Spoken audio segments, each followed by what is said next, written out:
एक साधक का प्रश्न है। प्रश्न ये है कि जीव में 4 दोष बताए हैं आपने, वो कौन कौन से हैं और उनका भावार्थ क्या है। 4 दोष होते हैं प्रत्येक मायाधीन मनुष्य में।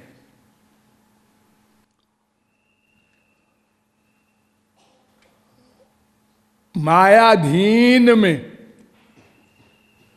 हम मनुष्य तो मायातीत भी होते हैं उनमें नहीं, जो मायाधीन है, अज्ञानी हैं, उनमें 4 दोष होते हैं। एक का नाम भ्रम, एक का नाम प्रमाद, एक का नाम विप्रलिप्सा और एक का नाम करणापाटव। इसमें पहला है भ्रम।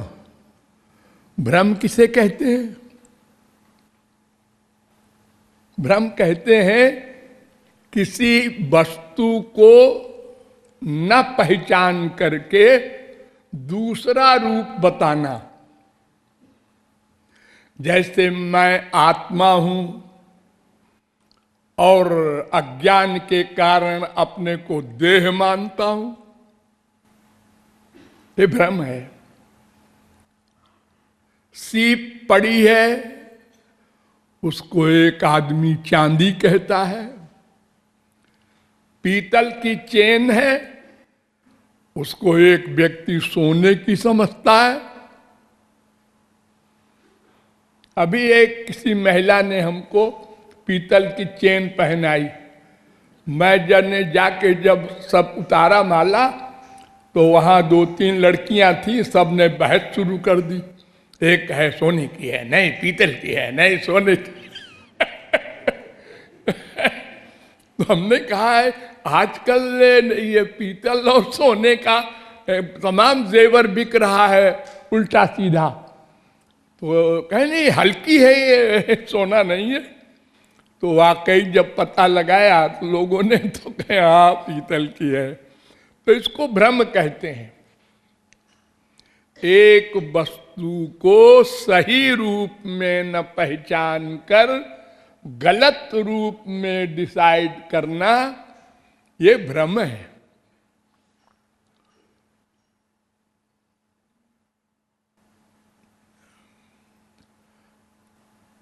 अनादिकाल से भगवान के विमुख होने के कारण जीव को यह भ्रम हो गया है मैं शरीर हूं। भागवत में कहा गया है भयम द्वितीयाभिनिवेशतस्याधीशा दपेतस्य विपर्ययो स्मृति। विपर्यय, मति विपर्यय, इसको भ्रम कहते हैं। माने मति बुद्धि न समझे सही रूप और उसका उल्टा समझे, ये भ्रम है। दूसरा है प्रमाद। प्रमाद कहते हैं मन की असावधानी, लापरवाही जिसे आप कहते हैं। वो गलती नहीं करना चाहिए, समझदार है, लेकिन कुछ मस्ती में, कुछ लापरवाही में गलत बोल गया और फिर कहता है कि मुंह से निकल गया हो। ऐसा बोलते हैं हम लोग, निकल गया। अरे कोई नेचुरल निकलता है बिना सोचे विचारे। हाँ, लापरवाही से ऐसा होता है, बड़े बड़े बुद्धिमानों से होता है। तो मन की असावधानी, ये प्रमाद है। और विप्रलिप्सा कहते हैं अपने दोष को छुपाना। हर चीज में दखल देने का अहंकार। कोई चीज छेड़ दो कहीं पर, उसकी नॉलेज हो चाहे न हो, वो भी बोल पड़ा, वो भी बोल पड़ा, वो भी बोल पड़ा रोज आप लोग करते हैं ये। चाहे भगवान का मामला हो, चाहे संसार का मामला हो, हर एक में अनुभव की जरूरत होती है। लेकिन हम पढ़े लिखे, अरे पढ़े लिखे होने से क्या होता है? तुम डॉक्टर नहीं हो और जबरदस्ती बोल रहे हो कि आओ प्याज गर्म होती है।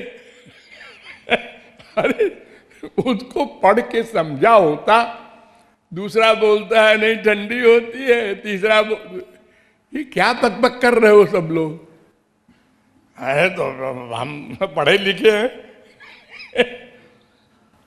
अरे जिस सब्जेक्ट में बड़ी बड़ी डिग्री लिए रहते हैं उसमें भी वो सर्वज्ञ नहीं है। कौन डॉक्टर गलती नहीं करता? मरीज को 50 प्रकार से चेक किया, समझा, दवा किया, नहीं फायदा हुआ, तब वो कहता है दवा बदल दो। अरे तेरी खोपड़ी बदल पहले, तूने समझा नहीं क्या बीमारी है और इलाज शुरू कर दिया। अरे तो भाई मैं कोई अंतर्यामी हूं।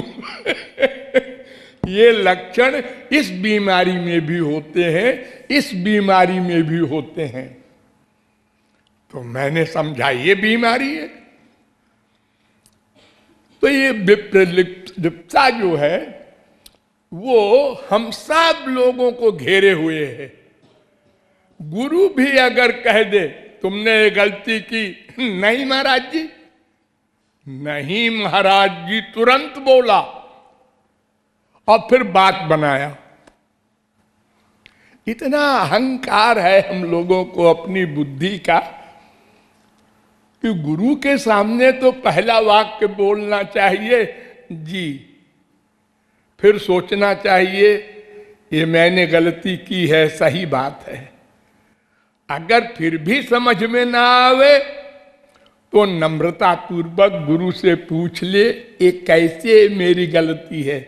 वो बताएगा शास्त्र वेद के अनुसार तुमने गलत किया, फिर मान ले, बहस न करे।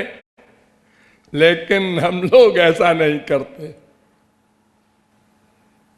अपने दोष को छुपाते हैं।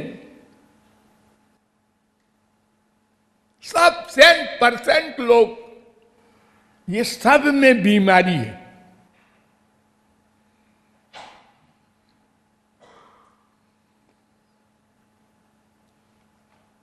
और चौथा है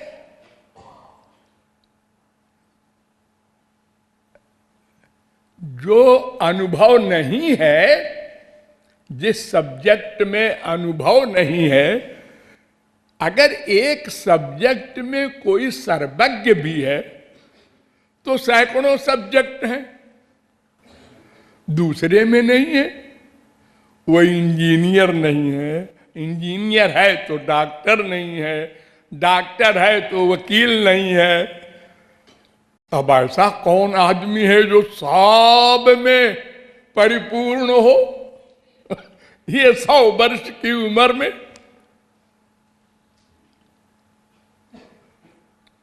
तो अनुभवहीन होने पर भी अपने को अनुभवी सिद्ध करना, ये करना पाटव है। तो ये चारों दोष मायाधीन में होते ही हैं, किसी में कम, किसी में ज्यादा।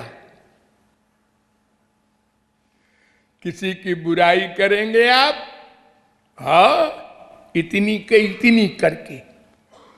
किसी की तारीफ करेंगे तो इतनी की इतनी करके। अब देखो, महापुरुषों के बारे में बड़ी बड़ी किताबें लिखी जाती हैं।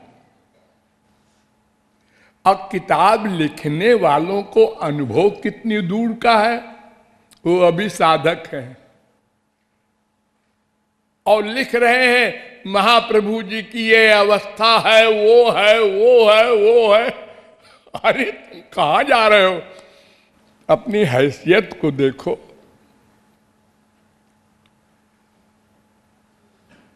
लेकिन अहंकार, इसको देहाभिमान कहते हैं, ये भगवत प्राप्ति तक रहेगा रहेगा रहेगा, कम ज्यादा हो सकता है बस। इसी की तो साधना करना है। महाप्रभु जी का ये पहला उपदेश है, तृणादपि सुनीचेन, अपने को तृण से अधिक दीन पापात्मा मानो।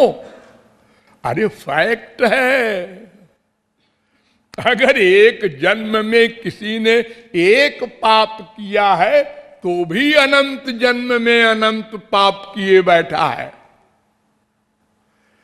धृतराष्ट्र ने भगवान से पूछा, श्री कृष्ण से, मैंने कौन सा पाप किया था, मेरे 100 जवान बच्चे मारे गए और मैं अंधा बैठा हूं रोने के लिए।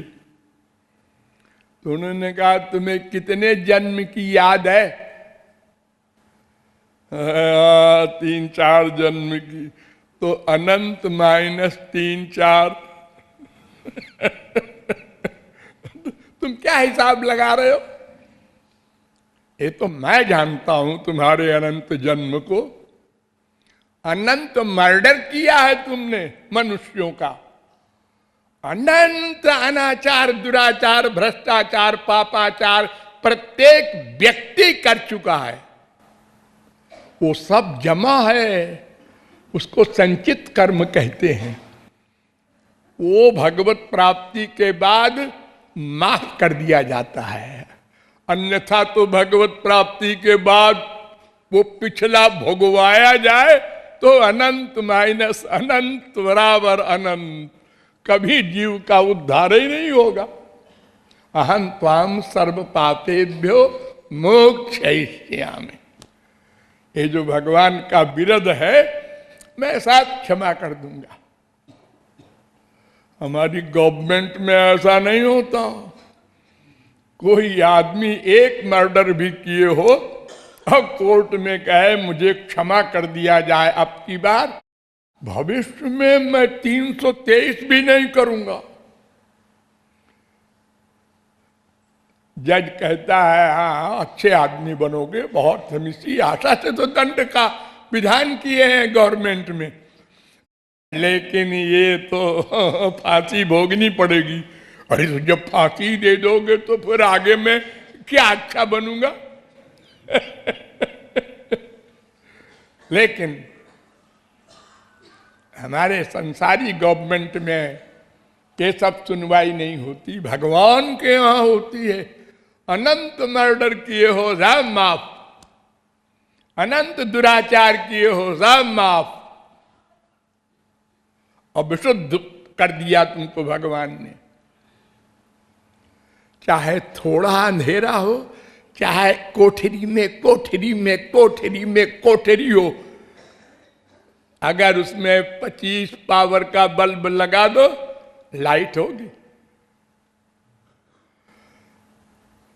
ऐसे ही भगवत कृपा से ये चारों दोष चले जाते हैं एक साथ सदा को। उसके पहले ये रहेंगे, कम ज्यादा की मात्रा साधना के अनुसार होती है।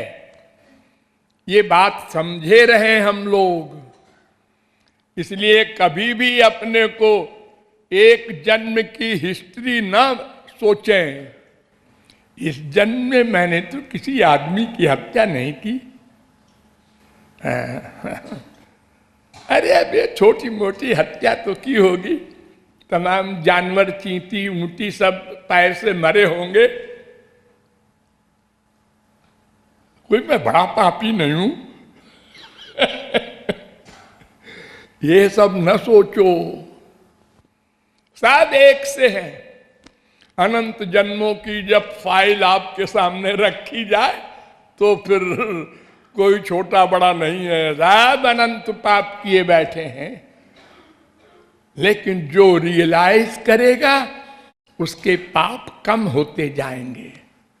जाने ते छीजहि कछु पापी, जो मान लेगा अपने को पापी जितनी लिमिट में, उतनी लिमिट में वो भगवान के आगे आंसू बहा सकेगा और उसका अंतःकरण शुद्ध होता जाएगा। अस्तु, ये 4 दोष की व्याख्या है।